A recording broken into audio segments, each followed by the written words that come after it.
नमस्कार मित्रांनो, मी श्याम एक्झाम जागरमध्ये तुमचं स्वागत करतो. आपण जी ही मॅथची सिरीज सुरू केलेली आहे ती कोणकोणत्या एक्झामसाठी उपयुक्त असणार आहे. जर तुम्ही राज्यसेवेच्या सीसॅटची तयारी करत असाल किंवा PSI, STI, ASO किंवा पोलीस भरती, तलाठी भरती, इतर सर्व एक्झामसाठी उपयुक्त असणार आहे. जर तुम्ही चॅनलवर नवीन असाल तर चॅनलला सबस्क्राईब करा आणि त्या बाजूला जे बेल आयकॉन आहे त्यावर क्लिक करा, जेणेकरून तुम्हाला नवीन व्हिडिओचं नोटिफिकेशन मिळेल. तर आपण आता नफे आणि तोट्याच्या या सेशनमध्ये काही नवीन प्रॉब्लेम पाहणार आहोत. तर पहिला प्रॉब्लेम बघा. पहिला प्रॉब्लेम काय आहे बघा. एका पुस्तकाची छापील किंमत 480 रुपये आहे. दुकानदार यावर 10% सूट देतो, तरी पण त्यास 8% नफा होतो. जर त्याने छापील किमतीवर सूट दिली नाही तर त्यास किती लाभ होतो. आता का या आधीच्या सेशनमध्ये मी तुम्हाला CP आणि MRP कसं काढतात यांचा रेशो कसं काढायचं हे सांगितलं होतं. बघा आता मी इथे लिहितो CP MRP. ठीक आहे, ही झाली खरेदी किंमत आणि ही झाली छापील किंमत. तर मी काय सांगितलं होतं, 100 मधून मायनस डिस्काउंट करायचं आणि इथं काय सांगितलं होतं, 100 मध्ये प्लस प्रॉफिट किंवा मायनस लॉस असं सांगितलं होतं. तर आता आपण यानुसार हा प्रश्न सोडवणार आहोत. बघा, काल मी असे प्रश्न सोडून घेतलेले आहेत. तर अजून आता हा प्रश्न कसा सोडवायचा बघा. आता प्रश्नामध्ये काय काय दिलेलं आहे बघा. एका पुस्तकाची छापील किंमत 480 रुपये. आपल्याला काय प्रश्नामध्ये काय काय दिलेलं आहे बघा. पुस्तकाची छापील किंमत MRP किती दिलेली आहे,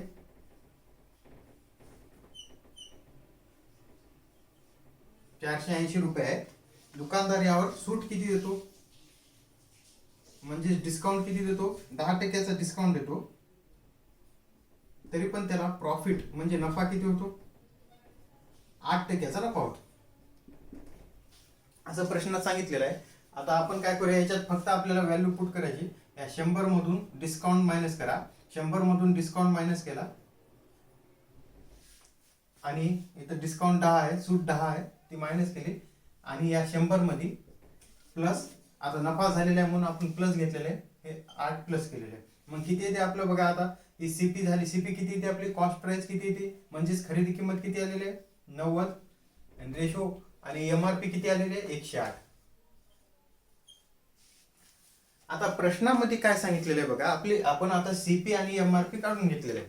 ठीक आहे, प्रश्नामध्ये काय सांगतंय, जर त्यानं छापील किमतीवर सूट दिली नाही, म्हणजे आता समजा मी काय केलं, आता मी एक तुमच्याकडे वस्तू विकत घ्यायला आलो. ठीक आहे, त्याची खरेदी किंमत तुम्ही ती 90 रुपयाला विकत घेतलेली आहे आणि त्याच्यावर 108 अशी छापील किंमत टाकलेली आहे. ठीक आहे, MRP त्या रेटवर काय टाकलेली आहे तुम्ही, 108 रुपये टाकलेले आहे आणि मी तुमच्याकडे वस्तू विकत घ्यायला आलेलो आहे. ठीक आहे, पण तुम्ही काय केलं, आता मला ती वस्तू MRP वरच विकलेली आहे, मला कोणतीही सूट दिली नाही. ठीक आहे, इतक्याला आहे ती इतक्यालाच घ्या, मी काही सूट देणार नाही. म्हणजे MRP वर तुम्ही मला सूट दिली नाही आणि 108 रुपयालाच वस्तू विकलेली आहे. 108 रुपयालाच वस्तू विकलेली आहे. तर मला आता या प्रश्नामध्ये हेच विचारलेलं आहे की तर त्या दुकानदाराला किती प्रॉफिट झालेला असेल, म्हणजे ते 90 रुपयाची वस्तू 108 रुपयालाच विकायला. ठीक आहे, म्हणजे बघा आता काय करायला होतं, ही 90 रुपये ज्याची CP आहे ती वस्तू MRP प्राइसवरच विकायला, म्हणजे 108 रुपयाला विकायला, म्हणजे त्याला कितीचा प्रॉफिट व्हायला, 18चा प्रॉफिट व्हायला, 18 रुपयाचा प्रॉफिट व्हायला. तर आता आपल्याला किती % प्रॉफिट व्हायला हे काढायचं आहे. म्हणजे आता आपण काय करतो बघा, नफा किती झालेला आहे भागिले खरेदी किंमत इंटू 100%. ठीक आहे, आता बघा, हा एक शून्य कटला, हा एक शून्य कटला, 9 1 9 9 2 18, म्हणजे किती झालेले 20%. ठीक आहे, तर याला 20% प्रॉफिट होतो. आता तुम्ही म्हणाल की इथे MRP दिलेली आहे 480, तुम्ही आता इथं डायरेक्ट असं कसं करू शकतो, तर MRP घेऊन पण केलं तरी तेच येणार आहे. बघा आता आता आपलं उत्तर किती आलेलं आहे 20%. हे इथं डायरेक्ट आपल्याला उत्तर येणार आहे. जर तुम्हाला अजून ही जी आता ही किंमत दिलेली आहे, जर काही जणांना शंका येत असेल की इथं ही किंमत दिलेली आहे आणि इथे 108 घेतलेलं आहे. ठीक आहे, तर बघा आता उत्तर हेच येणार आहे, बाकी काही. आपण ज्यावेळेस रेशोमध्ये काढतो की नाही, बघा आता मी तुम्हाला काढूनच दाखवतो. आता आपण काय केलेलं आहे, MRP किती, सॉरी CP किती मानलेली, 90 मानलेली आणि MRP 108 मानलेली. तर आता याला अजून आपण काटून घेऊया. बघा, 9 1 9 9 1 9 9 2 18. ठीक आहे. अजून कट्टे का बघा, 2×5 = 10, 2×12. ठीक आहे. तर आता आपली सीपी किती आलेली आहे? 5 आलेली आहे आणि MRP 6 आलेली आहे. पण प्रश्नानुसार MRP किती दिलेली आहे? 480 रुपये. म्हणजेच आपण जे 6 मानलो होतो त्यापेक्षा किती पटीने जास्त आहे? 480. आपण जी 6 मानली होती सीपी ती 480 पेक्षा किती जास्त आहे? 6×8 = 48, म्हणजेच 80 पटीने जास्त आहे. आता हे कसं आलेलं आहे तुम्हाला समजलंच असेल. ठीक आहे. जे आपण 6 मानली होती ती 80 पटीने जास्त 480 आहे. ठीक आहे. त्याचप्रमाणे जी आपण सीपी 5 मानली होती ती सीपी 5 नसून ती पण 80 पटीने किती असेल? 8×5 = 40, म्हणजे 400 असेल. आता ज्या वस्तूची सीपी म्हणजे खरेदी किंमत 400 आहे ती वस्तू आपण कितीला? 480 रुपयाला विकलेली आहे. म्हणजेच आपल्याला इथं कितीचा प्रॉफिट व्हायला? आता आपल्याला इथं 80 रुपयाचा प्रॉफिट होईल. सॉरी, इथं दिसत नसेल, मी वर लिहितो बघा. आता आपल्याला इथे किती, जी वस्तू त्याची किंमत किती आहे? खरेदी किंमत 400 आहे, ती 480 आणि एमआरपी किती आहे? 480 आहे. आणि प्रश्नामध्ये काय सांगितलेलं आहे? ती वस्तू एमआरपी वरच विकली. ठीक आहे. ती वस्तू एमआरपी वरच विकलेली आहे. तेच विचारलेलं आहे की आता ज्या वस्तूची खरेदी किंमत 400 आणि आपण ती विकायलो एमआरपी प्राइस वरच, म्हणजे 480 वरच विकायलो, म्हणजे आपल्याला इथं 80 रुपयाचा प्रॉफिट झालेला आहे. ठीक आहे. 80 रुपयाचा प्रॉफिट झालेला आहे. तर आता बघा मी इथं लिहितो 400 रुपयावर 80, ज्याची किंमत खरेदी किंमत 400 आहे त्याच्यावर 80 रुपयाचा प्रॉफिट झालेला आहे, गुणिले 100%. हे 2 शून्य कटले, हे 2 शून्य कटले, 4×1 = 4, 4×2 = 8, किती आलेले? 20, म्हणजेच 20%. एवढं सगळं करूनही उत्तर तेच आले आणि आपण इथं डायरेक्ट केलेलं होतं ते उत्तर तेच आले. मग एवढं काय करायची आपल्याला गरज नाही, आपण इथूनच डायरेक्ट उत्तर सोडू शकतो. ठीक आहे. आता तुम्हाला समजण्यासाठी तुम्हाला आता इथं वाटेल एमआरपी दिलेले आहे, असं कसं केलेलं आहे म्हणून तुम्हाला सोडून दाखवलं, पण आपण इथं डायरेक्टही उत्तर काढू शकतो. ठीक आहे. एवढी काय एमआरपी घ्यायची गरज नाही, फक्त 90 आणि 108, म्हणजे 90 रुपयाची वस्तू 18 रुपयाने जास्त विकलेली आहे, इथून आपण डायरेक्ट 20% नफा झालेला असं काढू शकतो. एवढं करायची गरज नाही. तर आता पुढचा प्रश्न बघा. एक व्यापारी आपल्या वस्तूची किंमत खरेदी किमतीच्या 25% अधिक ठेवतो व नगदीवर विकताना 10% सूट देतो, तर त्याला किती टक्के नफा होतो? आता हा प्रश्न बघा, हा प्रश्न कसा सोडवायचा?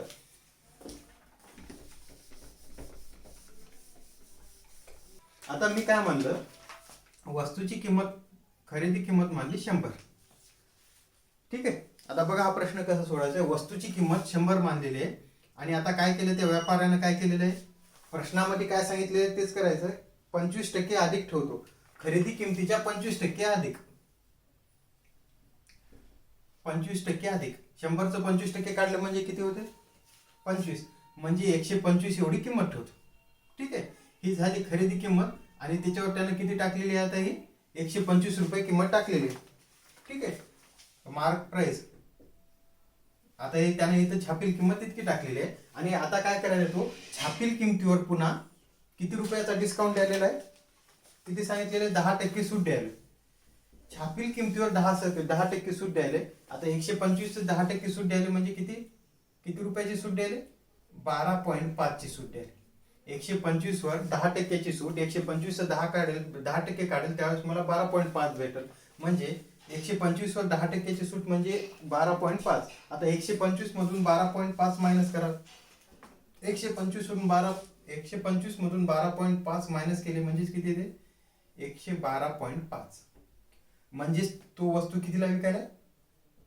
आता ही झाली वस्तूची विक्री किंमत. तो वस्तू विकायला 112.5 ला. आता प्रश्नामध्ये काय विचारलेलं आहे आपल्याला? त्याला नफा किती होतो त्या व्यापाऱ्याला? आता आपण नफा आणि तोटा कधी कशावर काढत असतो? तर आपण नफा आणि तोटा कधी पण खरेदी किमतीवर काढत असतो. आपली खरेदी किंमत किती आहे? 100 रुपये खरेदी किंमत आहे आणि ती वस्तू विकायला कितीला? 112.5 रुपयाला विकायला. म्हणजे 100 पेक्षा किती? 100 रुपयाच्या वस्तूवर त्याला 12.5 रुपयाचा नफा व्हायला. ठीक आहे.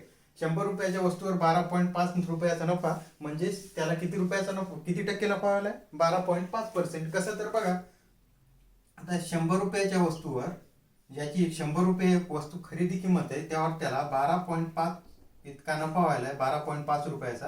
आता पर्सेंट मध्ये काढण्यासाठी गुणिले 100%, तर किती येते बघा. हा 100 कटलं, 100 कटलं, 12.5%. झालं उत्तर आलेलं. प्रश्न काहीच अवघड नाही. ठीक आहे, फक्त प्रश्नामध्ये काय सांगितलेलं आहे व्यवस्थितशीरपणे वाचायचा आणि त्यानुसार प्रश्न सोडवायचा. आपला प्रश्न कधीच चुकणार नाही आणि आपल्याला सूत्रही लक्षात ठेवण्याची गरज नाही, काहीच नाही. फक्त प्रश्नामध्ये काय सांगायचं, प्रश्न न समजण्यामुळेच आपले प्रश्न चुकतात. तर पुढचा प्रश्न बघा. पुढचा प्रश्न वेगळ्या पद्धतीचा आहे बघा. एक दुकानदार 6 वस्तू विकत घेतल्यास 2 वस्तू फ्री देतो व 25% सूट पण देतो, तर ग्राहकाला मिळणारी एकूण सूट किती? प्रश्न काय, प्रश्न व्यवस्थितशीरपणे वाचा. त्यात प्रश्नामध्ये काय सांगितलेलं बघा. तुम्ही आता एका दुकानात गेलेले आहे, तुम्ही एक चॉकलेट विकत घेतलेली आहे. ठीक आहे, समजा ती चॉकलेटची किंमत आहे, त्या चॉकलेटच्या रॅपरवर अशी MRP लिहिलेली असते बघा, त्यावर MRP आहे 100 रुपये. ठीक आहे, एका चॉकलेटची किंमत 100 रुपये आहे. तुम्ही एका दुकानात गेलेला आहे, ते दुकानदार तुम्हाला काय म्हणाला, जर तुम्ही या 6 चॉकलेट विकत घेतल्या, जर तुम्ही या 6 चॉकलेट विकत घेतल्या तर मी तुम्हाला 2 चॉकलेट फ्री देणार. ठीक आहे, जर तुम्ही या 6 चॉकलेट विकत घेतल्या तर मी तुम्हाला 2 चॉकलेट फ्री देणार आहे. प्रश्न समजून घ्या. प्रश्नामध्ये काय काय, आता मी एका चॉकलेटची इथे MRP किती आहे, 100 आहे. याची MRP 100, याची MRP 100, याची पण 100 आहे, याची पण 100 आहे, याची पण 100, याची पण 100, याची पण 100 आणि याची पण 100. ठीक आहे, लक्षात आलेलं आहे. आता ही 100 रुपयाची चॉकलेट आहे आणि आपण या 6 चॉकलेट विकत घेतल्यावर दुकानदार आपल्याला 2 चॉकलेट फ्री द्यायला, म्हणजे दुकानदार किती रुपयाचे चॉकलेट द्यायला आपल्याला, दुकानदार 8 चॉकलेट द्यायला आणि त्याची किंमत किती आहे, प्रत्येक चॉकलेटची किंमत किती आहे, 100 रुपये आहे. म्हणजे दुकानदार आपल्याला किती रुपयाचे चॉकलेट द्यायला, 800 रुपयाचे. म्हणजेच ही झाली MRP किती आहे, 8 चॉकलेटचे 800 रुपये. आता पुढे प्रश्नात काय सांगितलेलं आहे बघा. आता आपण चॉकलेट खरेदी केलेले आहेत, या 2 चॉकलेट दुकानदारांना दिलेले आहेत, आपण 6 चॉकलेटचे पैसे देणार. ठीक आहे, आता तुम्ही 6 चॉकलेट खरेदी करायला आणि दुकानदार 2 चॉकलेट द्यायला, म्हणजे तुम्ही 6 चॉकलेटचे पैसे देणार. मग तुम्ही काय केलं, आता चॉकलेट घेतलेले आहेत आणि 6 चॉकलेटचे पैसे किती, 600 रुपये तुम्ही द्यायला गेले. पण दुकानदार काय म्हणाला, थांबा तुम्ही आमचे नेहमीचे कस्टमर आहात, मग मी तुम्हाला काय करतो, 25% सूट देतो. अजून चांगलं आपल्यासाठी 25%. आता 600 वर 25% तो सूट द्यायला. ठीक आहे, म्हणजे 600 रुपयावर 25% सूट द्यायला, म्हणजे कितीची सूट द्यायला. आता बघा, 600चं 10% किती होते, 600चं 10% होते 60. ठीक आहे, आणि 600चं 5% किती, 600चं 5% किती होते, 600चं 5% होते 30. आता बघा, आता काहीच करायचं गरज नाही आपल्याला. कॅल्क्युलेशन कसं करायचं सांगा मी. 600चं 10% होते, 600चं 10% होते 60, आणि आता 600चं 20% किती व्हायले, 120, आणि 600चं 5% किती व्हायले, 30. म्हणजेच किती व्हायले एकूण, 150. म्हणजे आपल्याला त्याने किती रुपयाची सूट दिलेली आहे, 150 रुपयाची सूट दिलेली आहे. ठीक आहे, आता 150 रुपयाची सूट दिलेली आहे, म्हणजेच आपण आता त्याला पैसे किती द्यायलो, या 600 मधून 150 मायनस करा, 60 मधून 15 मायनस केल्यावर किती होते, 45, आणि हे 0, म्हणजे आपण त्याला 450 रुपये दिलेले आहेत. आता आपल्याला या प्रश्नामध्ये एकूण सूट काढायची, म्हणजे दुकानदारांना आपल्याला किती सूट दिलेली आहे. म्हणजेच काय करायचंय बघा, आता आपण 800 रुपये MRP मानलो, तर MRP किती व्हायले, 800 रुपये. या 8 वस्तूचे 800 रुपये MRP व्हायले. आपण दुकानदाराला किती पैसे द्यायलो, 450 रुपये द्यायलो. म्हणजेच आपल्याला किती रुपयाची सूट भेटलेली आहे, या 80 मधून 45 मायनस करा, 35, 0, म्हणजे आपल्याला 350 रुपयाची सूट भेटलेली आहे. ठीक आहे, आता 350 रुपयाची सूट भेटलेली आहे. आता आपल्याला पर्सेंट मध्ये किती पर्सेंट सूट भेटलेली आहे काढायचं आहे. आता पर्सेंट मध्ये ज्यावेळेस आपण सूट काढत असतो, पर्सेंट मध्ये आपण ज्यावेळेस सूट काढत असतो ती आहे ना, आपण MRP वर काढत असतो, आणि ज्यावेळेस आपण नफा तोटा पर्सेंट मध्ये काढत असतो ती खरेदी किमतीवर काढत असतो. हे मी तुम्हाला सांगितलेलं आहे बघा. 800 रुपये ज्याची MRP आहे त्यावर आपण किती, 350 रुपयाची सूट दिलेली आहे. आता 350 आपल्याला पर्सेंट मध्ये काढायचे, म्हणून गुणिले 100% केलेलं आहे. तर आता बघा, हे 2 शून्य कटले, हे 2 शून्य कटले. आता मी याला 4 न भाग देतो बघा, 2 न भाग देतो, 2 चौक 8, 2 एक 2, इथे 1 आलेला आहे, 2 साठी 14, 2 पंचे 10. आता अजून याला 4 न भाग देतो बघा, 4 चौक 16, 1 उरलेला आहे, 4 त्रिकोण 12. आता हे 15 मधून 12 गेले म्हणजे 3 उरलेले, म्हणजे 3/4%. म्हणजे एकूण सूट किती दिलेली आहे? 43.3/4% एवढी सूट दिलेली आहे. ठीक आहे. हा पण प्रश्न काही जास्त अवघड नाही, एकदम सोप्या पद्धतीने मी तुम्हाला सांगितलेलं आहे. बघा, प्रश्न कधी पण व्यवस्थितपणे समजून घ्यायचा आणि त्यानुसार हा प्रश्न सोडवायचा. आता पुढचा प्रश्न बघा. पुढचा प्रश्न पण एक तसाच आहे. बघा, एक दुकानदार 12 वस्तूवर 4 वस्तू फ्री देतो आणि 20% सूट देतो, तर एकूण सूट किती? आता पहिल्याच्या प्रश्नासारखाच हा पण प्रश्न आहे, तुम्ही सोडवायचा प्रयत्न करा. बघा, प्रश्नामध्ये काय सांगितलेलं आहे? 12 वस्तूवर 4 वस्तू फ्री देतो. म्हणजेच आपण त्या दुकानदाराकडे गेल्यावर तो 12 वस्तूवर आपल्याला किती वस्तू फ्री देणार आहे? 4 वस्तू फ्री देणार आहे. म्हणजेच या एकूण किती वस्तू आहेत? 16 वस्तू आहेत. आता या प्रत्येक वस्तूची आपण किंमत मानूया 10 रुपये. म्हणजेच या 16 वस्तूची MRP किती होईल? या प्रत्येक वस्तूची MRP 10 रुपये मानूया. म्हणजे या 16 वस्तूची किंमत किती होईल? 16 गुणिले 10 म्हणजे 160 होईल. ठीक आहे. पण आपण त्याला पैसे कितीचे देणार आहे? आपण तर 12 वस्तू विकत घ्यायलो आणि 4 वस्तू तो फ्री द्यायला. आपण त्याला पैसे कितीचे देणार आहोत? आपण पैसे किती? फक्त आपण 12 वस्तूचे पैसे देणार आहोत. म्हणजे आपण त्याला फक्त 120 रुपये देणार आहोत. ठीक आहे, 120 रुपये देणार आहोत. पण अजून पुढे काय सांगायला ते? आपण 120 रुपये द्यायला गेल्यावर ते म्हणायला मी तुम्हाला अजून या 120 वर 20% सूट देतो. ठीक आहे, 20% सूट. म्हणजेच 120 वर 20% सूट म्हणजे आता 120चं 10% म्हणजे 12 आणि 20% म्हणजे 24. म्हणजे 120 वर 20% सूट म्हणजे 24 रुपयाची सूट दिलेली आहे त्यानं. 120 वर आपल्याला 24 रुपयाची सूट दिलेली आहे. म्हणजे आपण त्याला किती रुपये दिलेले आहेत? आता 96 रुपये दिलेले आहेत. ठीक आहे, लक्षात आलेलं आहे तुमच्या? एका दुकानदाराकडे आपण काही वस्तू आता चॉकलेटच घ्यायला गेलो होतो. प्रत्येक चॉकलेटची किंमत 10 रुपये मानलेली आहे आपण. त्यांना काय म्हणलं? 12 चॉकलेट घेतले, मी तुम्हाला 4 चॉकलेट फ्री द्यायलो. ठीक आहे, म्हणजे 16 चॉकलेट द्यायलो. मग 16 चॉकलेटची MRP किती आहे? 10 आहे. म्हणजेच 16 चॉकलेटची एका चॉकलेटची MRP 10 आहे. म्हणजे 16 चॉकलेटची MRP किती होईल? 160. पण आपण त्याला किती? 12 चॉकलेटचेच पैसे देणार आहोत. म्हणजे 12 गुणिले आपण 12 चॉकलेटचेच पैसे किती? 120 द्यायला गेलो. पण त्यानं काय केलेलं आहे? आपल्याला 120 वर किती सूट दिलेली आहे?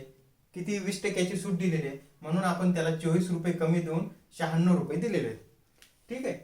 आता आपल्याला काय काढायचं आहे की आपल्याला त्याने एकूण किती सूट दिलेली आहे? म्हणजेच 160 रुपयाची वस्तू 96 रुपयाला विकायला.